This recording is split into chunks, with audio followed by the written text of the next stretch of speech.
Hello everyone, it is July 23rd today.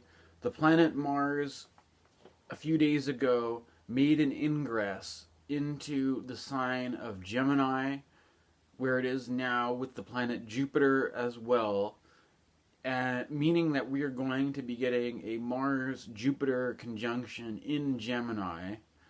At the same time, the ruler of Gemini is Mercury, which is in the late degrees of Leo at the time of recording this video. Mercury will be ingressing soon into Virgo, where it is in good dignity, but it will be stationing retrograde, going retrograde as there is a Mars-Jupiter conjunction in its sign of Gemini. So there's something about this which I think is a pretty gnarly Mercury retrograde based on the fact that there's a Mars-Jupiter conjunction with reception happening at the same time. In terms of current events, it's been a very busy period of time, specifically around all the stuff happening with the American election. Since I last recorded this video, Joe Biden has dropped out of the race. Kamala Harris is now in there. And I will be commenting on this stuff to some degree, but I am doing this channel first and foremost as an astrologer. I have an interest in politics to some degree, and as I have interest in things like philosophy and psychology and all sorts of stuff. However, there's something about reflecting on the dynamic of this transit with Mars recently ingressing into Gemini and making a trine to Pluto. There's something interesting about the recent thing that just happened with Joe Biden dropping out, in that there was a major tech failure a few days ago. And I had, for some reason, I don't normally do this, but I felt like just recording a little video just to like make note of the transits on the day of the massive tech failure. And I didn't really go into that much. It was a much shorter video than I usually did. Sometimes I feel the need to make short videos as a switch of pace. But the idea was that it worked well for the transits because Uranus usually stands for disruption. It also stands for technological innovations, or kind of an unpredictable, unreliable quality that goes with technology, or sometimes like the disruptions that are made by new technologies entering the markets and things like that. And what was interesting was that it was shortly after this tech disruption that there was there's a kind of election disruption of Joe Biden dropping out, which some people were predicting was going to happen. But there's something about the Uranus influence that is very much like, they say expect the unexpected, or sudden changes. And there's something about, I thought I would just take the time to comment on this because there's something about it which is very kind of indicative of the times that we're living in, when it's kind of interesting because there's this question about destiny and fate and chance and all this kind of stuff. And now, of course, there's that whole assassination attempt on Trump recently, and there's the question of, like, if the shooter had just a bit better aim, would Trump still be alive? And I don't need to go into all this sort of, like, multiverse theory, but there is some people who believe in the idea of branching paths of fate and destiny. And there's a sort of question like, is there some alternate universe where Trump got hit by the bullet and Trump isn't running, and it's a completely different situation? Or is there another alternate universe where Joe Biden didn't decide to drop out, that Joe Biden's still in the election? Or is there another alternate universe where Russia isn't at war with the Ukraine? or, you know, fill in XYZ and all this kind of stuff, right? I particularly, you know, my style when it comes to this kind of stuff is not to believe in alternate universes and alternate dimensions. That it seems pretty clear that we have one reality, and that's the one that's manifesting before us. Although it's interesting about times like this is that there are times when it feels like life is on a fixed path, a fixed course, where it just kind of rote, routine, you know, almost like everything's automatic. And it's an interesting period of time because there's a sort of feeling like from day to day you don't really know what's going to happen, and that the outcome is never settled, and that there's always opportunity for things to change. And I think that part of that has to do with the recent Mars Uranus dynamic. It also may have to do with Mars's recent ingress into Gemini, with Jupiter and Mars in Gemini, and Gemini being a mutable sign, Gemini having to do with change, flow, flux, that kind of thing. And of course, there's the Pisces, Saturn, and Neptune conjunction, which the Gemini planets will be in a square to, also highlighting the mutable energy of change and flow and stuff like that. And one of the things about this, I'm not sure exactly what to make of it, but I decided to do some research about famous people who had these planetary placements, such as Mars and Jupiter in Gemini. And one of the people that stood out to me was Sir Arthur Conan Doyle, the creator of Sherlock Holmes. He had both Mars and Jupiter in Gemini in a square to Neptune in Pisces. Now, I thought this was particularly interesting because it's like the return of all these planets to Sir Arthur Conan Doyle's chart. And there's something about especially Neptune, having to do with fantasy and mystery and stuff like that. And of course, Sherlock Holmes was a fictional detective. But there's something about there's always a certain fantasy element. Like there's a story, The Hounds of Baskerville, where it was like they were searching for a kind of like a werewolf kind of creature, right? There's a certain implement of various esoteric or occult techniques, such as the memory castle, or I'm pretty sure that's what it's called, the memory castle.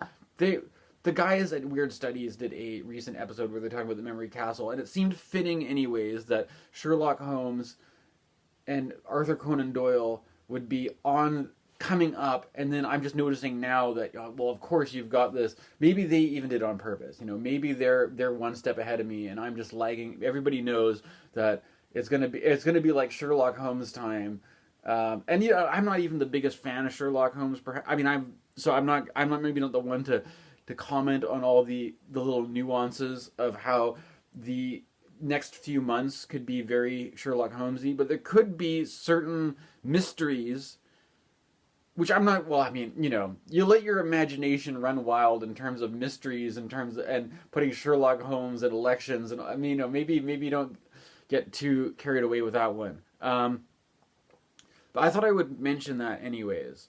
There's also famous people with Mars and Jupiter and Gemini.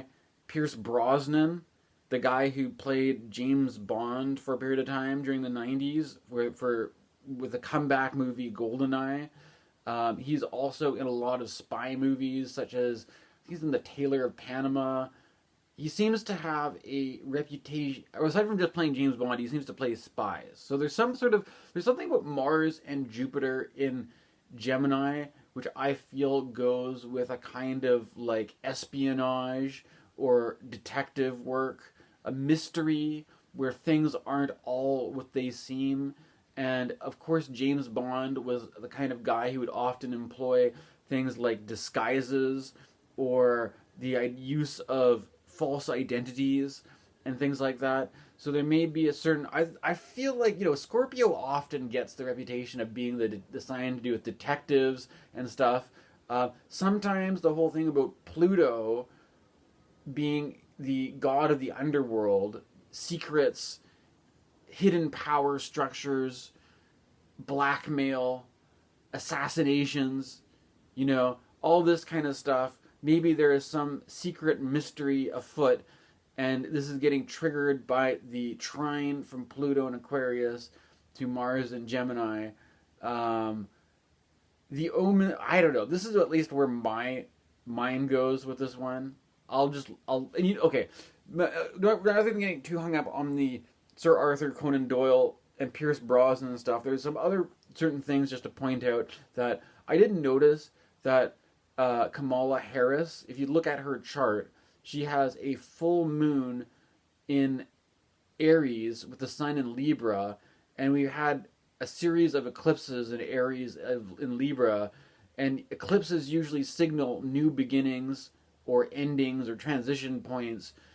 However, eclipses are not always good omens, but there could be a sign of major change or something like this. So there could be the fact that Kamala Harris has sun and moon, the luminaries, with these eclipses happening, could be a fortuitous indicator for her.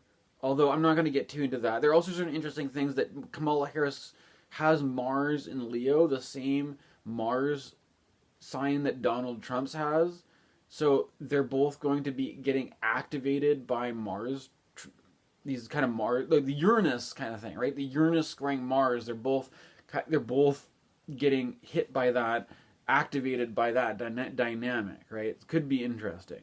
But I'm not here to be like I said, a political commentator. One of the things that I wanted to get, just what was coming up for me around this was the Mars and Jupiter in Gemini is a Mercury ruled sign, and the upcoming Mercury retrograde that's going to be happening.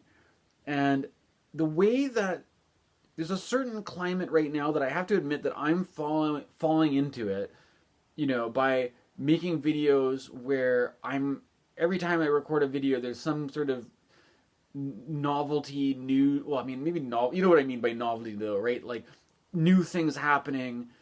It's kind of like this idea of like present shock, right? The idea that there's all these weird dramatic things happening in the news, and that you always have to like watch your phone and listen to people talking on the media to tell you what's going on, or if you don't keep up with it, you're going to be behind, and that nobody knows what the future is going to be like. The future is unwritten, and there's it seems a little bit, at least there's something I find that you could be stressed out about this, but I feel like there's some kind of opportunity for creativity in all this, right? There's a feeling of being less bound by this is the way it is, this is the way it's always going to be, and there's some kind of like opportunity to do something different, or that you don't know. It feels like everything isn't just nailed down to some sort of set path, set fate, set destiny.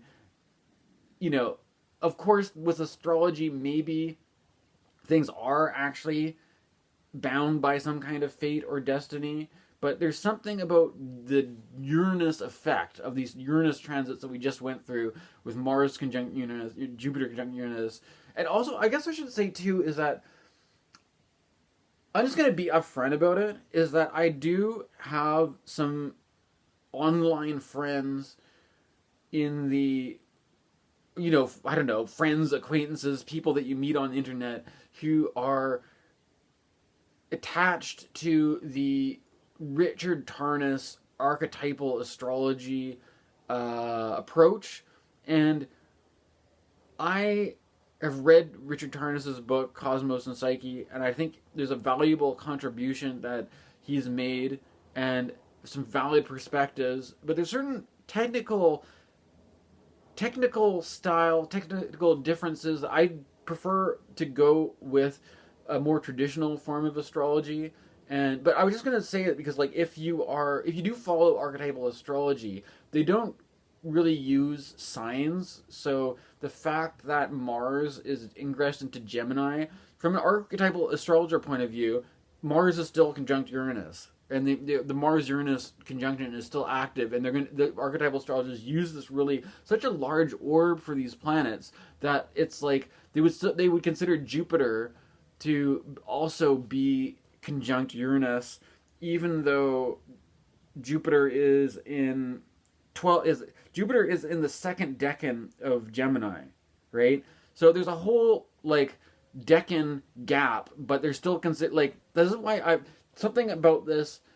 This is just more of the nitty gritty. But there's some astrologers who will be talking about the Jupiter-Uranus conjunction that's still very much active, and it's like you got a whole 10 degrees more between these planets. I wouldn't call that a very close. This is just my style. I prefer this kind of this form of astrology, right? Particularly in using the outer planets, to use a very tight little orb. And not use these like out of sign 20-degree orb. It's just like, to me, that just bugs me, right? And for this reason, I have a certain kind of point of contention with archetypal astrologers. But like I'm just saying that depending on your style of astrology, the Uranus Jupiter Mars thing, you might view it as like a triple conjunction that's still very much in effect or something like this, right? But from my point of view of astrology, I respect the sign differences. I respect the ingresses and the idea that Mars has now ingressed past this boundary where it's now less affected by the planet Uranus, that we've just gone through this major kind of destabilizing shakeup, which had to do with like massive technical failures and Joe Biden dropping out, catching everybody off guard, the sort of unpredictability of Uranus. And I think that there's at least there's this idea that things are fluid and things aren't just like tied down to being a certain way, and there's some potential for change that's coming through. But I think that we're kind of over the hump in terms of things being like really feeling destabilizing and unpredictable, and this kind of present shock where you always have to keep up with all the things going on. Now, maybe I'm jinxing myself and we're going to have more of this, and I'm going to have to, but there's something about the dynamic too of like the media process, right? That Uranus and Neptune have a lot to do with the media, both the technological side and also this kind of like the way that the media informs and captures the collective consciousness, right? Because we're all watching the same stuff on our little screens, and we're all just like caught in a kind of reactivity to what's happening on the news. And there's something about Mercury where Mercury is the communicator, goes back and forth, the messenger. But it's also, Mercury was said to have to do with games that were like, basketball, or, these tennis, even pong, hitting the ball back and forth. There's like a certain like going down the court, going back up the court, the two teams, you know what I'm saying? There's something about the way that is that like, imagine you're playing basketball and you have to have these like, you're playing defense, and then all of a sudden the other guy drops the ball, and then you're switched. Okay, now offense. We got to go back. Oh no, we missed it. And then we're this kind of like this constant like change of going back and forth and having to switch from like offense to defense to like attack, defend, attack. And then you have to, what's our strategy now? What's our play? That kind of like disorienting. And I think there's a certain disorienting quality happening right now with the Kamala Harris thing, because I kind of get the impression that probably a lot of people were gearing up for this, like, having to make this all about Joe Biden, and now everybody's caught off guard, and they're going to have to like figure out ways to the Republicans are going to have to figure out ways to criticize Kamala Harris, or that every time I make a video there's going to be some new thing in the news that I'm going to have to like react to, right?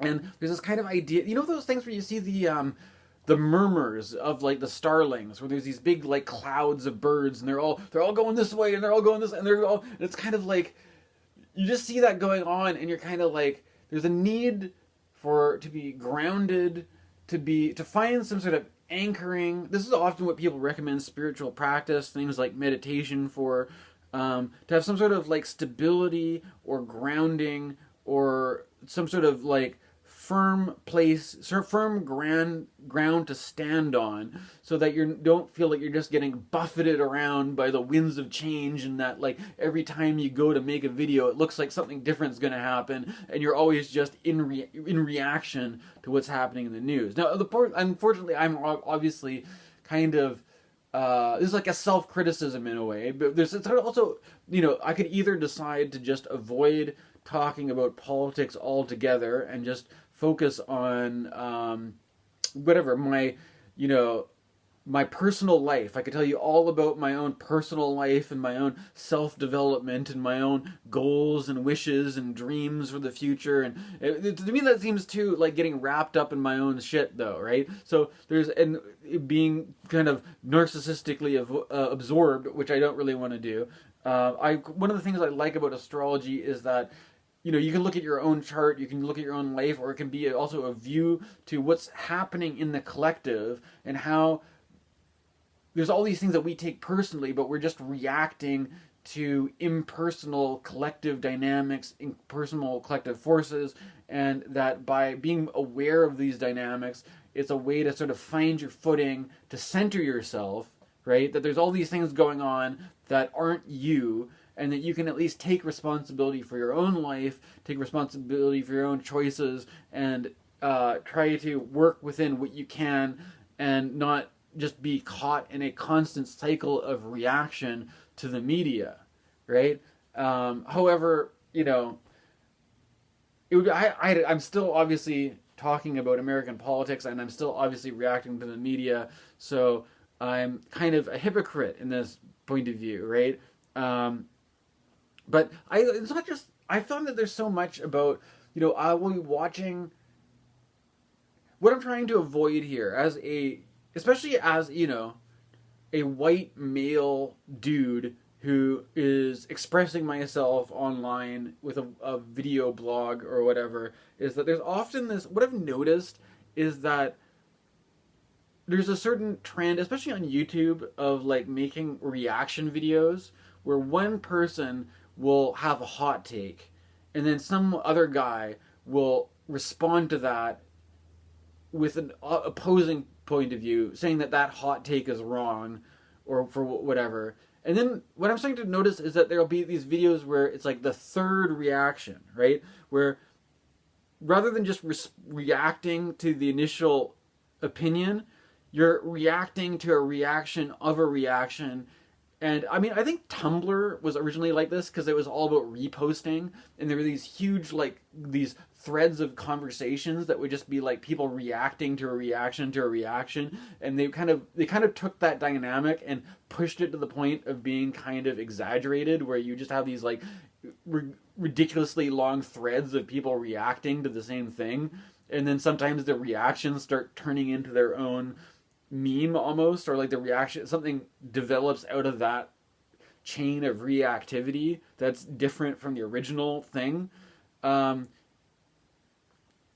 But there's something about what I find anyways, especially there's something about the there's this kind of attitude where guys will feel like they have something to say, right? They have something to contribute to the conversation, but oftentimes what they're contributing, I don't want to be too disparaging here, but people they're just doing the most obvious reaction that probably everybody is having, right? Like there's the average audience member will be watching a video, listening to a hot take, and without even like taking time to think about it, they're just having automatic reactions to what's going on. And like for some reason, there's a certain type of content creator who feels the need to express these reactions, as if that like everybody else wasn't just already thinking the same thing, right? And this is kind of reminds me of like the phenomenon of, you know, imagine you're in a lineup somewhere. Doesn't really matter where, because there's all sorts of places that, you know, you could be at your, I guess in America they call it the DMV. You know, I'm Canadian, so we have different names for those things. But you could be like getting your driver's license, or you could be waiting for medical tests or something, or it's anywhere that has like a big long lineup or something like that. And there's going to be like one guy in the line who feels the, like, obviously there's certain, like, if you can like be, if you can have the sort of like empathy for the other people in the lineup with you, you can sort of like, you can kind of guess that maybe everybody in the lineup is kind of annoyed at having to be stuck in the lineup, and everybody, because of common decency, is being polite and not complaining about it. But there's a certain guy who just feels like, because nobody's vocalizing the annoyance at the lineup, that there's obviously a gap that needs to be filled, right? That there's, what, you know, clearly there's something to be said here and nobody is saying it.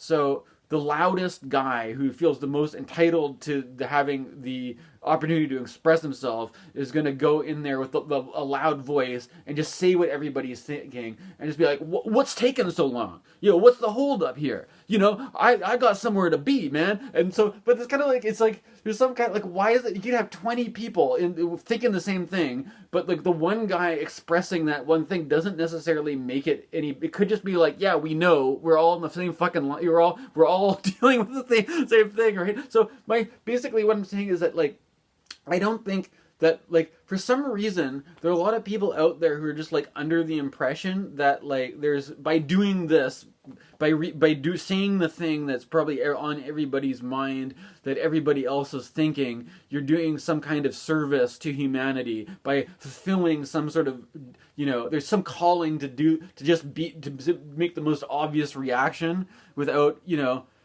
and oftentimes these people are kind of like, there'll be like a quality where you're just gonna, like, I'm gonna pull up a glass of whiskey and I'm just gonna start drinking and I'm just gonna say the first thing that comes out of my mouth because I'm a man, you know. And it's like, I'm just kind of like, I don't want to be that guy, right? And I don't know if it's the you know, maybe the fact that I'm avoiding alcohol is kind of like taking me out of that kind of mindset and being a little bit, this idea of like, instead of just reflexively just spitting out the first thing out of your mouth, to be able to sit with it for a while, to be able to contemplate it for a while.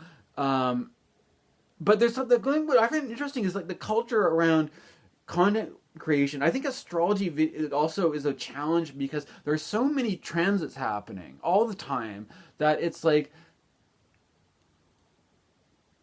you know, when I'm looking at this dynamic, I think Gemini, I think very vocal, I think very expressive. I think there's certain Mars and Jupiter together.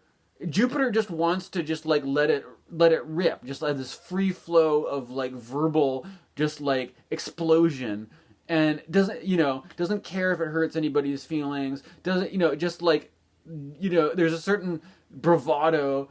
I don't give a hell what anybody thinks. I'm just gonna say what's on my mind, kind of thing. And we're gonna have this conjunction between Mars and Jupiter in the midst of a Mercury retrograde, and it's just going to be, I'm imagining that there's going to be a lot of people saying some dumb stuff, or people that are just feeling that there's the compulsion of the medium of the internet, the way that it's all now, it's all just new things happening all the time, and there's a whole industry of hot takes, of people interpreting things, of analyzing things, and a lot of these things, people think that they're contributing something, but they're just saying the most obvious thing. It's like, or like playing, it's sort of like this thing of like playing sports or something, where it's you know, it helps if you're able to like come up with a good play spontaneously in the moment, like as improv or something like that, to just take the ball and run with it and do what you got to do. But the other side of that is just like doing the most like you don't have any time to think about what you're doing, and you're just spitting out the first thing that comes to mind. And that what you end up having is this chain reaction of like one person reacting, another person reacting, another person reacting, and then this whole, you're just caught up in this shit show of collective reactivity, and the idea of the importance of being spiritually centered and having a contemplative practice.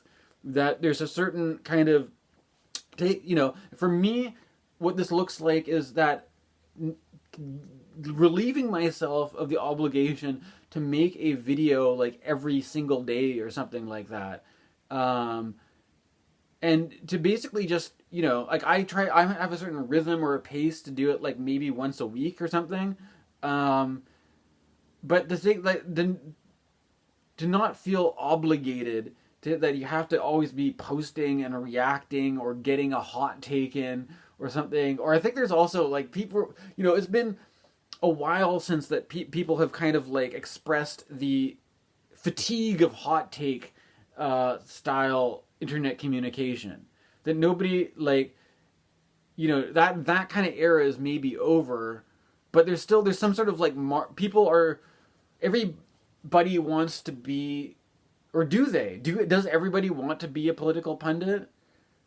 There's a reason why I am making an astrology channel. I've decided specifically to focus on doing astrology videos, and I'm not being a political commentator. I'm not being a political theorist. I'm not being a critical theory guy. I'm doing astrology videos.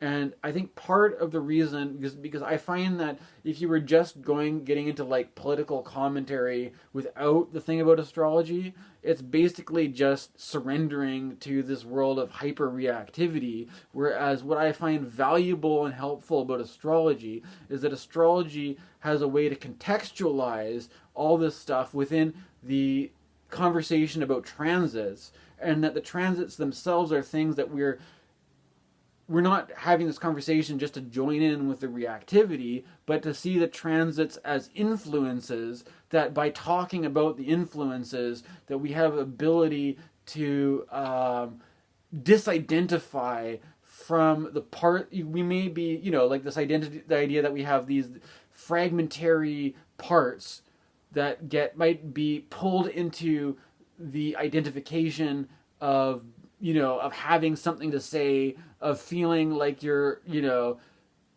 entitled to just like be a loudmouth dude expressing himself on the internet.